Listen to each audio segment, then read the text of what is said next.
SIR শুরু হয়েছে না হয়নি? তাহলে রাজ্য সরকার আজকে বলো সে বেঁচে আছে না মরে গেছে?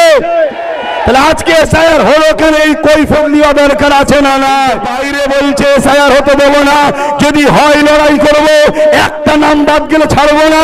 উপরন্তু 221 কোটি টাকা এসআইআর যাতে হয় রাজ্য সরকার খরচ করছে। আপনাদের ভোটেই যদি 21-এ কেউ সরকার হতে পারে, আপনাদের ভোটেই যদি 24-এ কেউ এমপি হতে পারে, আপনাদের ভোটেই যদি কেউ প্রধান হতে পারে, তাহলে আজ আপনাকে ভোট দেবে সেই এমএলএ এমপি মন্ত্রী প্রধান দেবে আমাদের ধরা দরকার আছে না?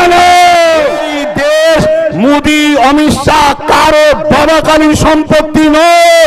যদি কারো উপরে জুলুম হয়, আমরা পাবলিক যারা দেশকে বিজয় করেছি, আমাদের পূর্বপুরুষদের অবদান আছে, আমরা সংগঠিত ঐক্য হয়ে রাজনীতির বাইরে গিয়ে জনগণ ভারতবাসী এক হয়ে যেভাবে ব্রিটিশদের বিরুদ্ধে লড়াই হয়েছে, আবার লড়াই আমরা করব। রাজি আছে?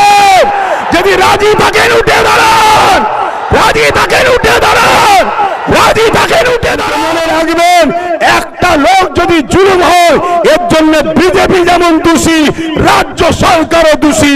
কেন তুমি 90,000 অফিসার দিলে? কেন তুমি 221 কোটি টাকা এসআইআর এর জন্য খরচ করছো?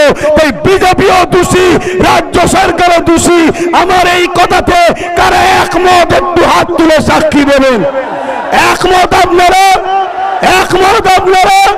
একমত আপনারা? আপনাদেরকে বলবো, কতবার আন্দোলন করবেন? কখনো বোরখা নিয়ে, কখনো 3 তালাক নিয়ে, কখনো ইউনিফর্ম সিভিল কোড নিয়ে, কখনো আমার শরীয়ত আইনের উপরে, কখনো এক নোংরা মেয়ে আম্মা আয়েশা হুজুরের বিরুদ্ধে, কখনো আইলা মুহাম্মদ রাসূল নিয়ে, কখনো এমন করে দেখা যায় 3 তালাক নিয়ে, কখনো দেখা যাচ্ছে আমার আল্লাহর দিন সম্বন্ধে রেপ করা নাকি পাপ নয় বলছে। আবার তোমার হাওড়া জেলার আমতার বিধায়ক নির্মল মাঝি মমতাকে বলছে আমাদের আল্লাহ। আর কত সহ্য করবে? এই সব কিছুর পিছনে একটাই কারণ, আমাদের হাতে ক্ষমতা নয়, আমাদের হাতে লাঠি নয়। তাই এরা ঘেউ ঘেউ করে যা খুশি বলে যাচ্ছে। অতএব নিজেদের পাওয়ার তৈরি করা দরকার আছে না? না আছে না? না, একটা বিষয় শুধু বলে যাব, এসআইআর বিষয়টা কি? এসআইআর বিষয়টা কি?